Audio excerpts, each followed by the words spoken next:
মামলা কয়টা আছে? বাইরে থানে ঠান্ডা হয়ে যাবে। ওই তো বলি প্রথম কেবল দেখছি। জানে সার্চ দিলে আসে। তো জানে। সত্যিকার আমার ফ্যামিলি আছে। হ্যাঁ, এরিয়া। ওটাতে জিয়াদ বলে। বসে। বসো, কে কে কোন বে? সাংবাদিক ভাইরা আসছে সবাইকে একটা এদিকে গাল আছে আপনার। খুবই এটা তো এটা আরো সামনে 100 মাইলে কন্ট্রোল করে। এটা তো বলতো আইস থাকে আর ভালো রাখে। ভালো রাখে।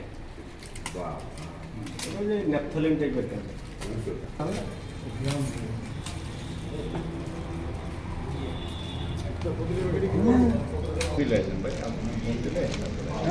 একটু ব্যস্ত হয়ে গেছি তো পিছনে আসো ভাই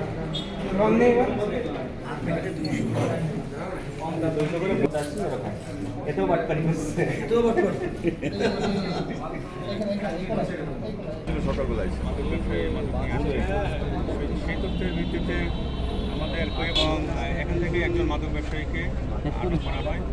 তার ব্যাগ থেকে আসলে আমরা 3 কাঠ মাল পেয়ে দেখছি তাকে জিজ্ঞাসাবাদ করে জানা যায় যে তার বাড়ি মুন্সিগঞ্জ। আমরা তারও তথ্য পেয়েছি যে আসলে বর্তমানে সমুদ্রপথে মিয়ানমার থেকে মাল পাচার হচ্ছে, ওইখান থেকে আবার সেই ইয়াবার চালানগুলো ঠেকাই যাচ্ছে। এখন শক্ত অবস্থানে আছি, এদিক দিয়ে যে কোনো ধরনের মাদক যাক আমরা শক্ততে এটা হ্যান্ডেল করব।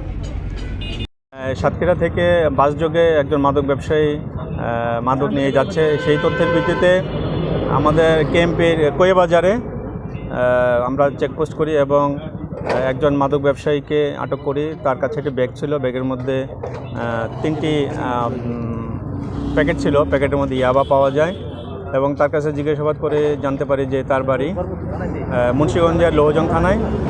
এবং আরও তথ্য আমরা পাই যে আসলে মিয়ানমার থেকে এখন নতুন রুট হিসেবে আপনার এখানে আসলে সমুদ্রপথে প্রথমে সাতক্ষীরা যায়, সাতক্ষীরা থেকে আবার এখানে বাই রোডে এইসব মাদক ঢাকায় যাচ্ছে। তো আমরা এই ব্যবসার সঙ্গে যারা জড়িত আছে আমরা সেগুলো আইডেন্টিফাই করার চেষ্টা করছি এবং তার কাছেও আমরা কিছু তথ্য পেয়েছি এবং আমরা ইনশাল্লাহ ভবিষ্যতে আরও মাদক উদ্ধার করতে সক্ষম হব। আপনারা একটা জিনিস জানেন যে এটা আসলে আমাদের কেএমপির জন্য একটি বড় চালান, অনেক দিন আসলে এই ধরনের বড় চালান ধরা পড়ে নাই।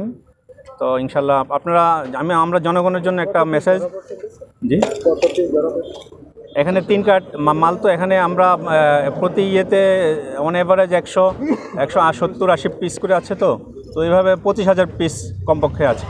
তারপরেও আমরা পূর্ণাঙ্গ গণনার পরে আপনাকে পূর্ণাঙ্গ ফিগারটা বলতে পারবো।